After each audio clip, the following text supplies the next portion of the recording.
À chaque fois qu'il se passe un truc en France, maintenant, ça devient systématique. Il y a des émeutes. Tout le temps. Dans les cités. Ça mène à se poser la question, est-ce que l'État a peur des cités? Est-ce que les populations des cités sont une menace pour le pouvoir ou un espoir pour le peuple? Eh bien, on a une tribune publiée sur Marianne qui nous dit non. Victoire du PSG, les jeunes émeutiers ne sont ni une menace pour le pouvoir, ni un espoir pour le peuple. C'est un des exemples les plus bizarres de marxisme contemporain, de tentative d'appliquer le marxisme à la société française. Enfin, je pensais que ça fait des années que j'avais pas lu Marianne, parce que je lis pas Marianne, tout simplement. Mais je pensais que Marianne aurait eu au moins l'intelligence d'aller au-delà de certains schémas mentaux. En fait, il faut vraiment résister à l'envie d'être à ces tentations contemporaines de ce que j'appelle le marxisme mental, c'est-à-dire appliquer des schémas d'analyse marxistes à la société actuelle. La France résiste. Alors, s'il y a un pays en Occident qui résiste à toute tentative d'analyse marxiste, c'est bien la France. On en parle après. Mais déjà de base, on va lire cet article. Alors bien évidemment, ça parle des émeutes ayant suivi la victoire du PSG. Donc à partir du 31 mai, il y a eu quelques soirs d'émeutes, des centaines d'interpellations, des voitures cramées, des magasins cassés, des abribus, bref, voilà. Donc on a ces tribunes de Nicolas Maxime. Alors je vous propose de lire le chapeau. Si Nicolas Maxime ne vous dit rien, c'est normal, il est ni journaliste, ni éditorialiste, il est juste éducateur spécialisé. Donc, on nous dit que Nicolas Maxime revient dans ses tribunes sur les débordements qui ont lieu après la victoire du PSG en Ligue des Champions ce 31 mai. Il explique que les émeutiers ressemblent à ceux que Karl Marx nommait le Lumpenproletariat, qui est la partie des classes populaires qui sert les intérêts du capitalisme. C'est n'importe quoi. Alors, franchement, rien qu'à la lecture de cette chose, faut déjà se dire que c'est vraiment n'importe quoi ce qu'il est en train de raconter. Alors, le Lumpenproletariat, il va le définir après. Je pense que ça serait plus intéressant de lire ce qu'il a à dire d'abord. Ensuite, je vous explique en quoi. C'est un exemple très parlant de comment je considère que ça sert à rien de réfléchir. En fait, je reformule ma phrase, mais si vous réfléchissez comme ce mec, franchement, il vous manque un truc dans la tête. Le PSG, sacré vainqueur de la Ligue des Champions, il n'en fallait pas plus pour qu'aussitôt les Champs-Élysées soient transformés en zone de non-droit, vitrines brisées, magasins pillés, voitures incendiées et selfies sur fond de chaos. Ces scènes que l'on feint de découvrir à chaque fois ne sont ni nouvelles ni spontanées, elles relèvent d'un désordre médiatique et spectaculaire parfaitement intégré à la vie politique française. Pour le coup, alors je réagis vite fait à ce qu'on vient de lire. Oui, pour le coup, c'est vrai, ça fait entièrement partie de la vie politique française. Maintenant, les émeutes, ça fait partie de la vie politique française. C'est complètement normal. Alors que des émeutes, généralement, c'est plutôt un symptôme de mauvaise santé, de mauvais dialogue, de mauvaise cohabitation dans un pays. C'est plutôt un mauvais signe, les émeutes. Les émeutes, ça sous-entend qu'il y a de la violence. Et s'il y a de la violence, ça veut dire qu'on ne peut pas se parler. Ça veut dire que il y a une partie de la société qui est complètement ensauvagée, qui considère que c'est normal pour faire la fête d'aller saccager, d'aller faire les gamins. Voilà. J'ai déjà dit ce que je pensais par rapport aux émeutiers. Voilà, est-ce que je peux rajouter un truc en plus? Non, ça sert à rien. Je poursuis la lecture. On pourrait parler, à propos de ces émeutiers, d'un Lumpenproletariat. Ce mot est forgé par Karl Marx à partir de l'allemand Lumpen et prolétariat. Il désigne des groupes en marge de la production capitaliste, mendiants, criminels, vagabonds, anciens soldats, prostituées, voyous, bref, des individus déconnectés de la production et des luttes ouvrières organisées. C'est pas... Je réagis vite fait, c'est pas exactement ça. En fait, le lumpenprolétariat, dans la doctrine marxiste, ça qualifie généralement des gens qui sont objectivement déclassés économiquement, qui font vraiment tout le bas du panier, vraiment le bas du panier. Marx et Engels... Alors Engels, c'était vraiment un fils de bourgeois pour le coup. Par contre, Marx, il était mentalement bourgeois, matériellement, il n'avait pas une thune, ce qui fait qu'il était soutenu par son ami Engels. Il était extrêmement méprisant. Karl Marx, c'était quelqu'un à 23 ans, il était déjà aigri. Et il se croyait vraiment, sincèrement, plus intelligent que les autres. Faut vraiment lire ses écrits pour comprendre le mépris de classe que Marx avait. Parce que Marx avait un mépris de classe, un mépris envers certains types de population. C'était pas le portrait qu'on fait de lui aujourd'hui, Marx. C'était pas le portrait de lui qu'on fait aujourd'hui, c'était quelqu'un qui avait un énorme mépris pour ceux qu'il prétendait défendre avec son manifeste du Parti communiste. Je précise une chose, c'est pas très intéressant de lire Marx pour parler de lutte des classes comme nous on l'entend aujourd'hui. Il faut plutôt lire Lénine et Trotsky, qui sont beaucoup plus, je dirais pas intéressants parce que ça reste n'importe quoi ce qu'ils ont écrit, mais c'est quand même des bonnes portes d'entrée pour comprendre comment les gens, les élites intellectuelles réfléchissaient à l'époque, afin de faire vraiment advenir ce qu'ils appelaient la dictature du prolétariat.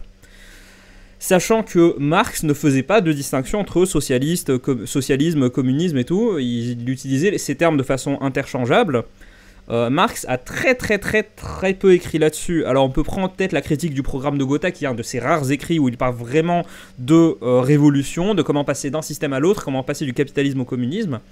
Le manifeste du Parti communiste, qui en réalité est une simplification volontaire de sa pensée, qui n'est pas du tout à prendre comme quelque chose de scientifique. Le manifeste du Parti communiste, en fait, on ne peut pas l'analyser comme quelque chose de scientifique, comme une présentation de sa théorie. Non, le manifeste a été écrit pour être lu à des foules d'ouvriers pendant la pause. Des gens, il était fait pour être lu à des gens, pas lu par des gens, mais lu à des gens qui ne sont jamais allés à l'école.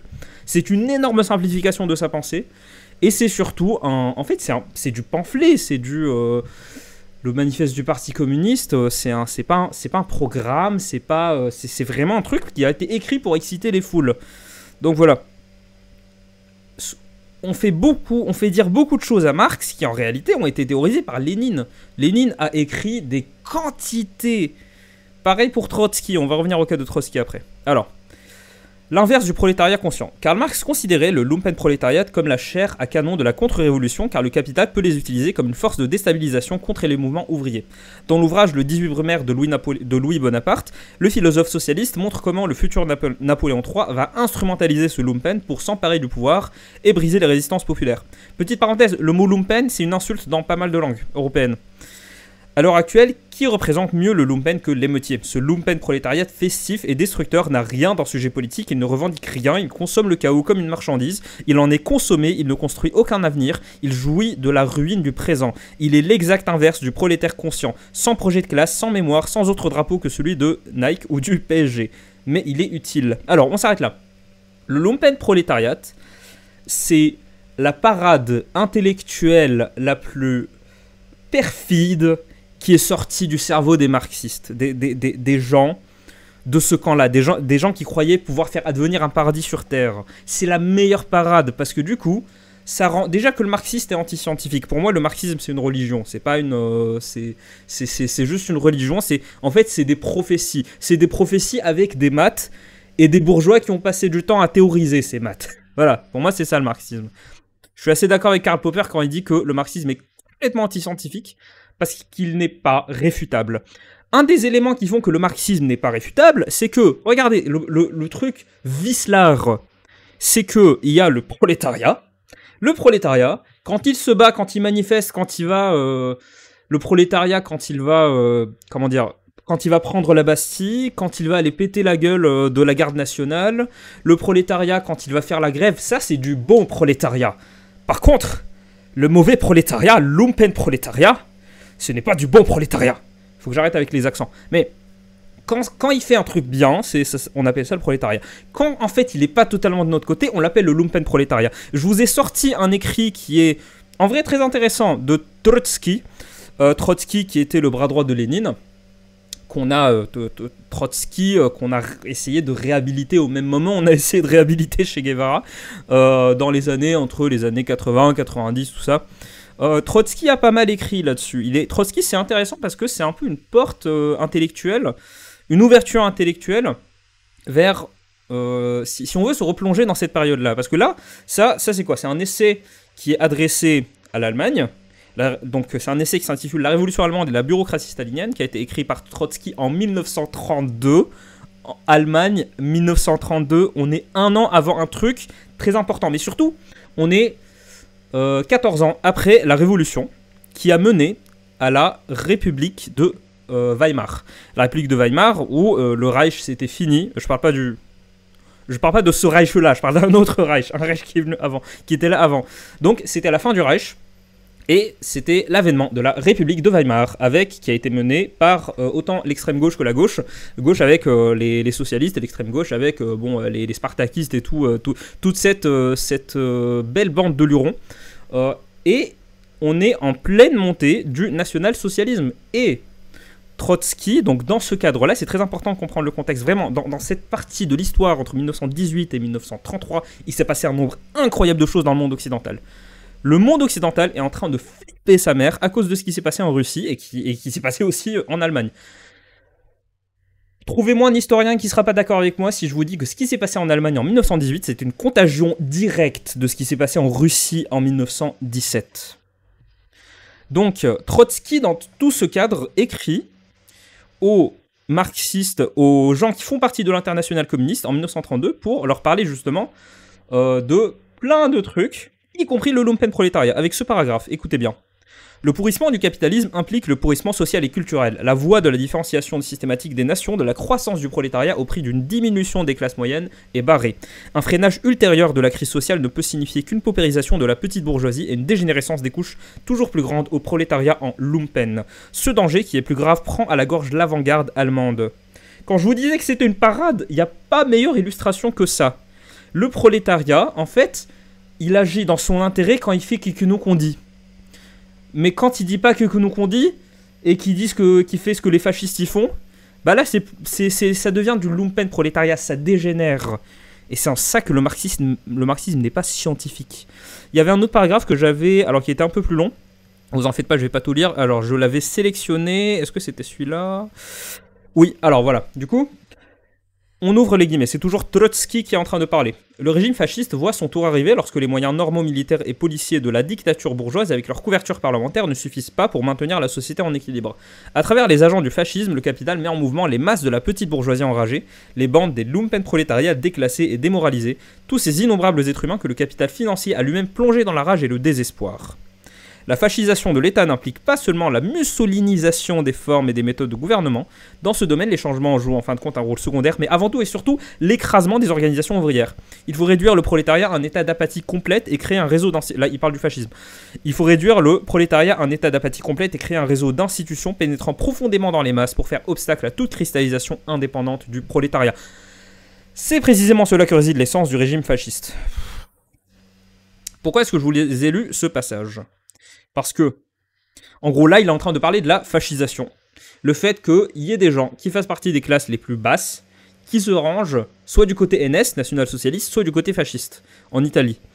Là, à cette époque-là, on fait, j'aime pas dire on fait l'amalgame, mais entre fascisme et national-socialisme, la frontière, c'est pas encore tout à fait ça. Hein. Sachant que les deux sont alliés politiquement.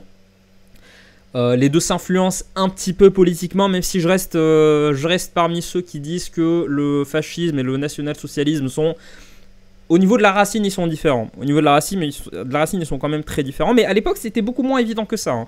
Là, aujourd'hui, on a beaucoup plus de recul, mais à l'époque, ça l'était pas.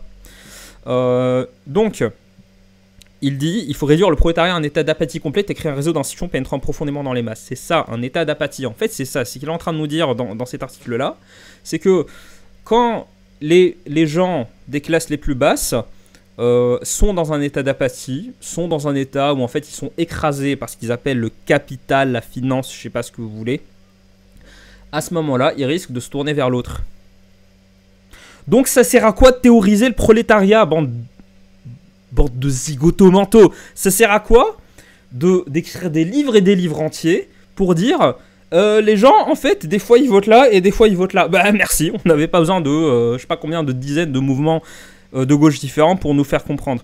Je vous propose de poursuivre pour que vous voyez là où je veux en venir. Mais déjà, dites-vous que je suis pas du tout d'accord. Hein. Pour moi, on peut pas qualifier les gens des cités de lumpen prolétariat. De toute façon, une analyse marxiste de la France, c'est aujourd'hui, mais c'est... Bref.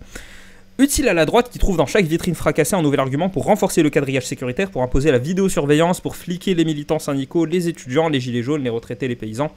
Utile au gouvernement et notamment au ministère de l'Intérieur, qui laisse pourrir l'espace public et récolte l'adhésion au nom de l'ordre. Utile à la technocratie autoritaire qui impose la société du contrôle en prétendant défendre la République. J'aime bien qu'il mette République entre guillemets.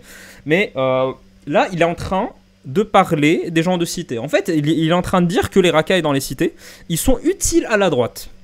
Parce que du coup, ce qu'ils font, ça ne fait qu'empirer, ça ne fait qu'exacerber ce sentiment de frustration qui mène certaines personnes de droite à défendre certaines idées, notamment en termes de sécurité. Et aussi en termes de police.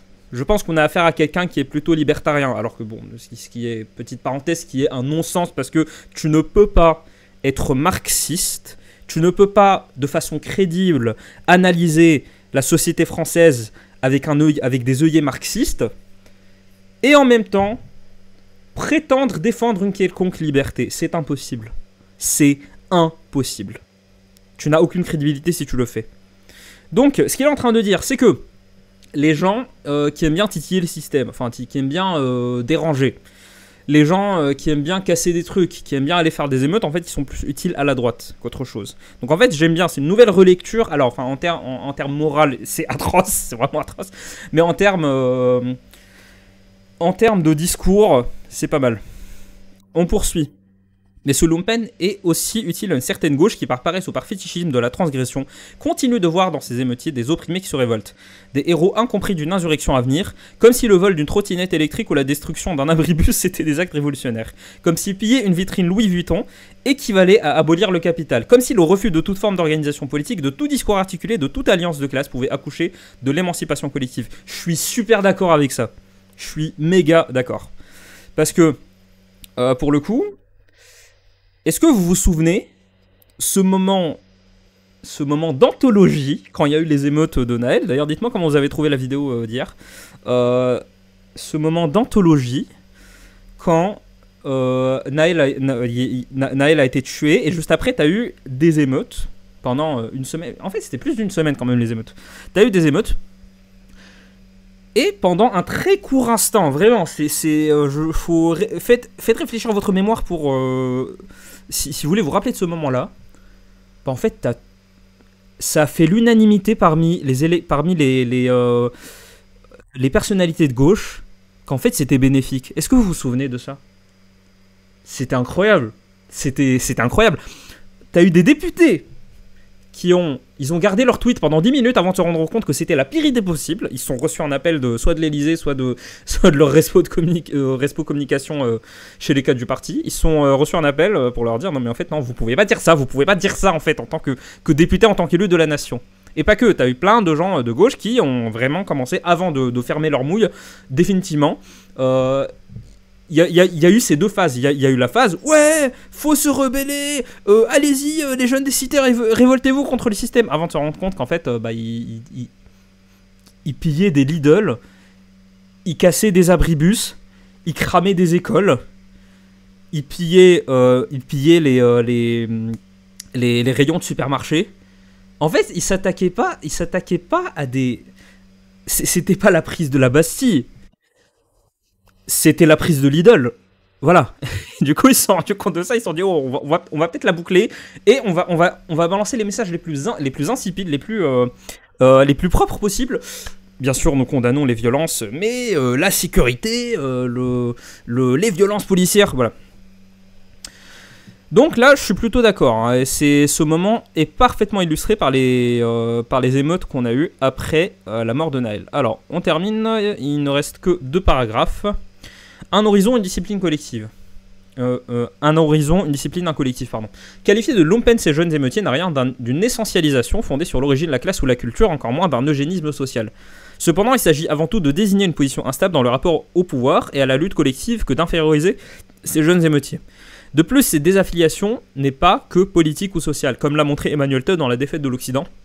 Ce type de comportement reflète aussi le nihilisme qui traverse les sociétés occidentales marquées par l'effondrement des repères collectifs, la perte de sens et le recul de grandes idéologies ou croyances. On termine. La vérité est plus tragique. Ce lumpen n'est ni une menace pour le pouvoir, ni un espoir pour le peuple. Il est l'allié objectif du système qu'il prétend défier. Il en est la figure inversée, spectaculaire mais non subversive. Cela ne signifie pas que le lumpen est irrécupérable. Des penseurs comme Frantz Fanon ou Huey Newton ou même Che Guevara, sans ta ref, c'est Che Guevara frère, ont vu dans certains éléments du lumpen un potentiel révolutionnaire justement parce qu'ils n'avaient rien à perdre. Ils ont montré qu'il peut être politisé, organisé, transformé à condition de lui proposer autre chose qu'un slogan ou un ennemi. Un horizon, une discipline, un projet collectif, mais sans ce travail, il restera ce qu'il est aujourd'hui, une force disponible pour le pouvoir, pas pour le peuple. Donc ça sert à rien qu'on en parle en fait. Est-ce que vous décelez comme moi le mépris de classe absolu, pas envers les gens de cité, mais en fait envers les gens qui sont pauvres généralement? Parce que ce mec, il a compris un truc, c'est que les révolutions ne viennent pas d'en bas. Les révolutions viennent des classes moyennes, généralement. Les révolutions viennent... Il faut 3 éléments pour qu'il y ait une révolution. Numéro 1, il faut que le peuple ait faim. Pas que le peuple soit affamé. Il faut que les gens commencent à ressentir de la galère. Numéro 1. Numéro 2, il faut qu'il y ait une bourgeoisie qui ait, au moins 2 générations avant, théorisé la prise de pouvoir, explicitement. Numéro 3, il faut que l'armée soit de leur côté. Voilà, tu as ces 3 éléments, tu as une révolution. Donc là, ce qu'elle est en train de nous dire, c'est que le peuple, il devrait être de notre côté, mais il n'est pas de notre côté. Quand on parle du peuple, on parle autant des gens de cité que des gens de la France périphérique. Les gens, dans les 2 cas, sont déclassés.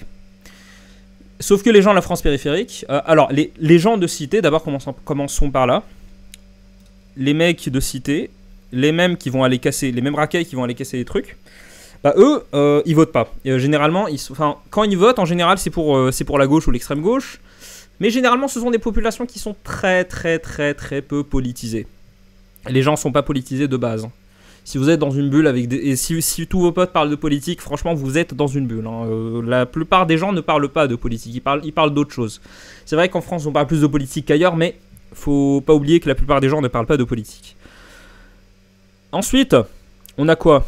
On a les gens de ce qu'on appelle la France périphérique qui votent à majorité le Rassemblement national. Il y a une corrélation entre le vote pour le RN et la classe sociale. Corrélation négative, je veux dire.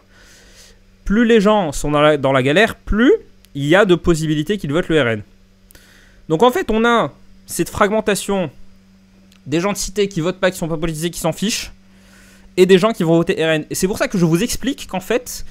l'analyse marxiste de la France est vouée à l'échec. On ne peut pas, pour moi c'est complètement stupide de considérer les gars de cité comme étant un lumpen prolétariat, parce que déjà ils sont pas tant dans la galère que ça. Pour le coup, les mecs qui vont aller casser des trucs, si tu les qualifies de lumpen prolétariat, bah c'est un peu bizarre, sachant que la raison pour laquelle ils vont aller casser des trucs, ce n'est pas parce qu'ils ont faim, ce n'est pas parce qu'ils se sentent déclassés, ce n'est pas parce que l'État les opprime ou un truc comme ça, un poncif de gauche stupide comme ça. Non, c'est pas pour ces raisons-là. Attendez, je vais peut-être... Excusez-moi, j'avais le soleil en pleine tronche. Donc je disais, ce n'est pas pour ces raisons-là. C'est parce que...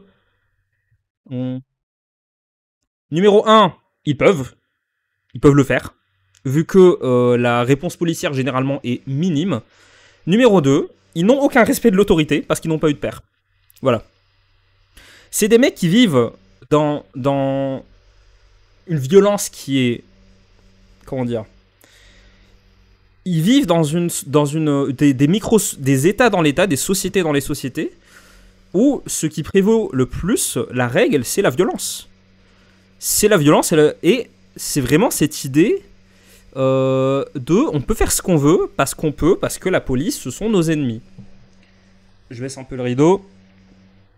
Ces mecs-là, ils se disent réellement que la police, pour eux, ce n'est pas une autorité qui est là pour leur dire quoi faire, pour les protéger, voire même pour leur dire quoi ne pas faire. La police, pour eux, c'est un autre gang. C'est les bleus, les keufs. C'est pas la police, c'est pas l'ordre, c'est eux qui font l'ordre en fait. C'est eux qui font l'ordre et la sécurité dans les cités. C'est eux qui font tout ça.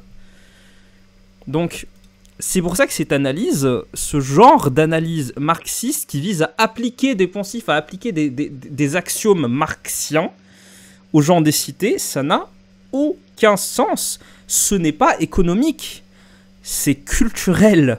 C'est pas la même chose. Les gens qui s'excitent quand ils voient des jeunes de cité se rebeller, en fait, ils se rebellent contre rien du tout. S'ils voulaient se rebeller, s'il y avait une vraie rébellion, il y aurait une tentative de prise de pouvoir. Sauf que ce n'est pas du tout le cas. Ils veulent juste casser des trucs. Je vois pas pourquoi est-ce qu'on s'embête à essayer de théoriser, à essayer d'aller dans d'aller dans les bibliothèques de Trotsky, Marx et tous les autres débiles. Alors qu'en fait, c'est juste des gens qui sont pas éduqués. C'est des gens qui sont dans une culture qui légitime ce genre de choses. Qui rend ça tout à fait normal. Pourquoi ? Parce qu'en France, la France fait partie, est dans le top 10 des pays les plus aisés de la planète. Pourquoi est-ce qu'on ne voit pas ça dans d'autres pays ? Pourquoi est-ce qu'on ne voit pas un lumpen prolétariat pareil dans d'autres pays ? Bah parce que dans d'autres pays, ils peuvent pas le faire en fait. Ils n'ont pas l'autorisation implicite de la police de le faire. Peut-être que je vais me faire des ennemis en disant ça. Ceux qui parlent de violence policière, bah, et c'est là où je pense que je vais conclure. Ceux qui parlent de violence policière, le fait qu'on ait des émeutes comme ça prouve que les violences policières, il n'y en a pas assez. Et quand il y a des violences policières, généralement, c'est contre... Vous avez vu ce qui s'est passé pendant les Gilets jaunes. Vous voyez ce qui se passe des fois quand il y a des manifs de CGT, tout ça. D'ailleurs, dans ces manifs-là, on trouve rarement des gens qui sont réellement dans le besoin. Généralement, c'est des fonctionnaires, des profs, des enseignants. Il y a qui encore des ouvriers, il n'y en a quasiment plus dans ces manifs. Hein. C'est bon, c'est inutile de chercher. Des antifas, des étudiants, c'est assez divers en fait. On trouve plein de gens dans ces manifs. Et pourtant, c'est pas des gens de cité, c'est pas des gens qui sont dans le besoin, ce n'est pas un prolétariat de quelque façon que ce soit. C'est des syndiqués, des responsables syndicaux, c'est des... Voilà. Et pourtant, la police est beaucoup plus sévère à leur égard que n'importe quelle émeute qui vient de racailles de cité. Donc, c'est pour ça que je pense... C'est pour ça que je fais cette vidéo. Je suis en total désaccord avec ce titre. Attendez, je vais remettre. Les jeunes émeutiers sont peut-être pas une menace pour le pouvoir, mais l'État est terrifié par les cités. L'État est terrifié. L'État est représenté par qui ? Par la police. La police ne fout plus un pied là-bas. Il y a des endroits en France où la police n'entre jamais, à part pour faire des descentes. Et en général, quand ils font des descentes, ils sont aussi armés qu'un chevalier au 15e siècle. Vraiment. Je rigole pas. Comparer l'armure d'un chevalier au 15e siècle, vraiment l'armure de plate là. Rien qu'à la bataille d'Agincourt. C'était pas au 15e siècle la bataille d'Agincourt. C'était 13e, 14e siècle. Ah, je suis pas du tout médiéviste hein, pour le coup. Quelqu'un en commentaire s'il vous plaît, dites-moi en quelle année était la bataille d'Agincourt. En fait, quand tu compares l'armure des Français dans la bataille d'Agincourt et les armures de certains flics, même leur bouclier est de la même forme en fait. Bon, à la bataille d'Agincourt, ils avaient pas de bouclier certes, mais les boucliers, on n'a jamais arrêté de les utiliser. Les armures, en fait, les flics, quand ils font des descentes là-bas, ils sont armés, vraiment, comme des chevaliers. D'ailleurs, les mecs là qui disent qu'en fait, on a arrêté d'utiliser les armures à cause des armes à feu, on n'a jamais arrêté d'utiliser des armures. Et généralement, c'est contre des populations comme ça qu'on va utiliser des armures. Donc voilà, ce sont des zones où il n'y a pas de police, où il n'y a pas de patrouille, où les gens qui font la loi, et ça t'es même pas obligé d'aller dans des cités pour le voir. Quand j'habitais à Lille, en dessous de chez moi, en bas de chez moi, il y avait une espèce d'arc, un passage, où les gens passaient pour passer d'un endroit à un autre. C'était un endroit où il y avait le marché le mardi et le dimanche. Ceux qui faisaient la sécurité, bah, c'était pas les flics. Les flics, je les voyais peut-être une fois toutes les 2 semaines quand ils venaient faire une descente. Pourquoi ? Parce qu'il y avait des dealers. Et les dealers là-bas, c'est eux qui faisaient la sécurité. Et généralement, ça se passait très bien. Il n'y avait aucun problème. Parce qu'ils faisaient la sécurité là-bas. En fait, c'est des micro-sociétés dans la société. Et l'État est terrifié par ce qu'il voit là-bas. L'État a vraiment peur de ce qu'il y a dans les cités. 2 choses. L'État a peur. L'État a une réponse policière complètement disproportionnée en fonction de si c'était, bon les gilets jaunes c'est terminé, mais si c'est des manifestants genre CGT tout ça, et si c'est des connards de cité, franchement. Les flics sont beaucoup plus violents avec leur matraque quand ils voient un cégétiste devant eux. Plutôt que... Et pour le coup... c'est complètement... Vraiment, ça n'a rien à voir. C'est incomparable. C'est pas pour rien qu'on observe ce genre de dynamique. Les émeutes qu'on a vues après la victoire du PSG, mais mon Dieu, si ça avait été des cégétistes, si ça avait été juste une manif de gens pour une raison politique, mais il n'y aurait pas eu 400 interpellations, il y en aurait eu 10 000. Il y aurait eu 0 voiture brûlée. Il y aurait eu beaucoup plus d'arrestations que ça. Il y aurait peut-être des morts, peut-être même de la main de la police elle-même. Ensuite, ces émeutes-là, ce n'est peut-être pas un espoir pour le peuple, mais vous pouvez être sûr que les responsables de gauche, j'ai pas envie d'être vulgaire, mais ça les excite de voir ça. Parce que pour eux, les gens de cité, c'est le nouveau prolétariat en fait. Et ça, c'est même pas une théorie du complot, c'est clairement assumé. Maintenant, les gens de France périphérique, ils votent RN. Les gens de cité, il y en a qui votent de gauche, ça vote de plus en plus à gauche pour le coup. Et ce sont eux qui sont visés par les messages de la gauche, d'où l'américanisation mentale d'une partie de la gauche sur le privilège blanc, le racisme systémique. Si t'es blanc, tu peux pas être victime de racisme. Si t'es racisé, forcément t'es victime de racisme. Et si tu penses que t'es pas victime de racisme, c'est juste qu'en fait t'as des œillères et c'est à cause de la bourgeoisie qui te... C'est voulu tout ça, c'est vraiment voulu. Allez voir le rapport Terra Nova, enfin là au bout d'un moment je commence à tirer sur l'ambulance. Donc, c'est peut-être pas un espoir pour le peuple, mais la gauche voit ce genre de choses comme un espoir. Vous pouvez en être sûr. On se dit à cet après-midi pour la prochaine vidéo. Salut.